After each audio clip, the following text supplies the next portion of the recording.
Okay, happy Sunday racing bayang karerista. Shoutout lang tayo saglit ng happy racing kay Boss Ronald Susim, pati na rin kay Boss Ronald Alan Lazaro at shoutout na rin kay Boss Hernan Matining. Okay, Sunday racing tayo December 28, 2025 at meron tayong mga highlight races ngayon, no? Yung 3-year-old imported local challenge race at pati yung Cold Summer Farm Juvenile Championship. So kabang-abang yung mga karerang yan. So simulan na nga natin, may 7 karera tayo for Sunday racing at start na tayo. Race 1, start ng winner take all at start time pala natin alas 2 ng hapon, no? Okay, class 4, 42 to 56 bracket, 1,400 meters, mataas na grupo agad to, halong imported at local. First choice natin, numero 6 na rin, isang imported horse na si Bino Barbarino. AP Asuncion yung re-renda dyan at siya na rin yung may best time dito, no, sa distansya na to at medyo mainam yung linyada niyang kabayong yan at hinihintay na lang natin magsunod-sunod yung panalo nga yan. So first choice natin yan, numero 6, Bino Barbarino. Second choice na rin natin yung kalahok numero 3 na si Iridescent, Jeff Sarate yung re-renda dyan at siya nga yung second choice natin. So kayo na bahala kung gusto nyo isama si Bea Bell. Basta tayo, first choice numero 6, Bino Barbarino. Second choice numero 3, Iridescent. Okay, race 2 tayo.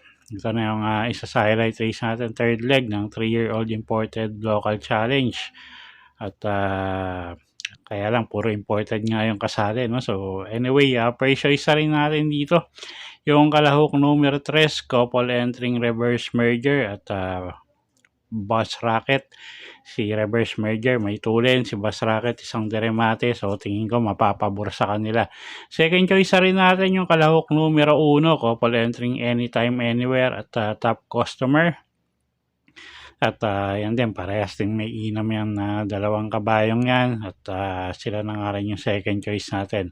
Okay, so sa race number 2, first choice numero 3, couple entering Boss Rocket at reverse merger.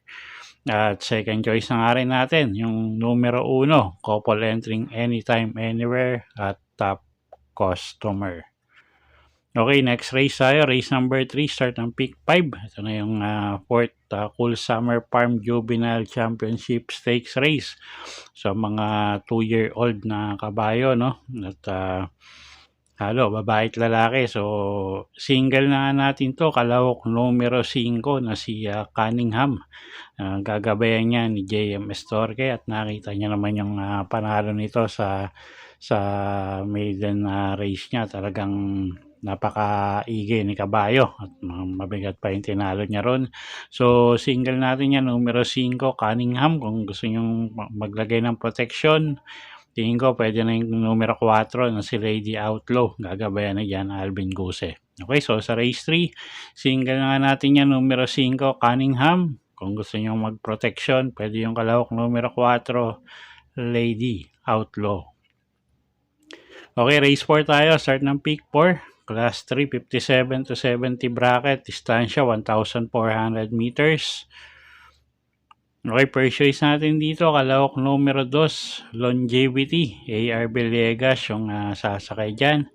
At medyo gumaang yung laban yan. Alam naman natin sumasali kila yung kila Hole in One, yung grupo nila, yung matataas na grupong imported. So tingin ko medyo gumaang laban niya ngayon. So first choice natin yan. Second choice, kalahok numero 5, Daily Burn. Diyan Alvin Guse yung re-renda dyan. Isa rin imported horse.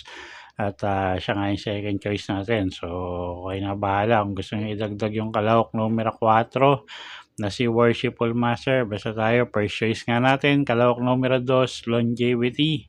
Second choice, kalahok numero 5, Daily Burn. Okay, race 5 tayo. Cool Summer Farm Open Imported Stakes Race, Group 3. Okay, mga galing na imported runners din, no? At Distansya natin dito mahaba, 2,000 meters. So, first choice natin dito, yung kalahok numero 4, couple entering Ace of Diamonds at hole in one. Gagabayan niya ni JB Hernandez at Pabs Cabalejo. At sila nga yung napipisil natin first choice dito. At baka makadiskarte dahil nga mag-couple entry. So, first choice natin yan. Second choice, kalahok numero 6 na rin na si Lucency. Gagabayan naman yan ni Jeff Sarate at may inam din yung kabayong yan. Nakita nyo naman yung mga huling panalo niyan. Napakaigi. So, dito sa race 5, first choice nga numero 4, couple entering Ace of Diamonds at hole in one. Second choice numero 6, Lucency. Okay, race 6 tayo. Penultimate race sa class 4, 42 to 56 bracket. Distansya, 1,400 meters. Okay, first choice natin dito, kalahok numero 5, Ninong, JM Estorque yung sasakay dyan.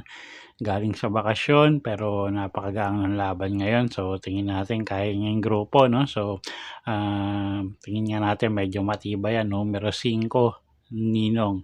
Second choice, kalahok numero 3, Monument. Gagabayan naman ni CL Advincula. Medyo mababa na rin sa grupo yan. So, second choice natin yan. Okay, so sa race number 6, first choice nga numero 5, Ninong. At second choice nga natin, yung kalahok numero 3 na si Monument. Okay, next race tayo. Race number 7, last and final race for the day. Class 5, 17 to 41 bracket. Distansya, 1,400 meters. First choice, kalahok numero 1, couple entering Asintado at Bahandi. Mart Gonzalez at JM Estorque yung re-renta dyan. Isang pwedeng isabay, isang deremate. So, tingin natin malaki panalo niyang pareho, no? Couple entry na yan. Asintado at Bahandi. Second choice na rin natin yung kalahok numero 6 na si Summer Rule. Gagabayan naman ni Adrian M. Bopete. At medyo mababa rin sa laban yung kabayong yan. So, tingin natin malaki rin panalo niyan. Okay, so sa race number 7, first choice nga natin, kalahok numero 1, couple entering Asintado at Bahandi. Second choice, kalahok numero 6, Summer Rule. Okay, so yun po yung mga giya natin, no, para sa araw ng linggo, December 28, 2025. Sana po makatulong sa pagpili nyo ng mga tatayaang kabayo. Inuulit ko po, kayo pa rin po masusunod kung saan nyo itataya yung pinagpaguran yung pera.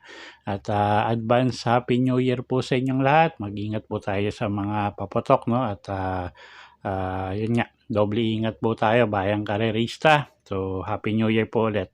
God bless.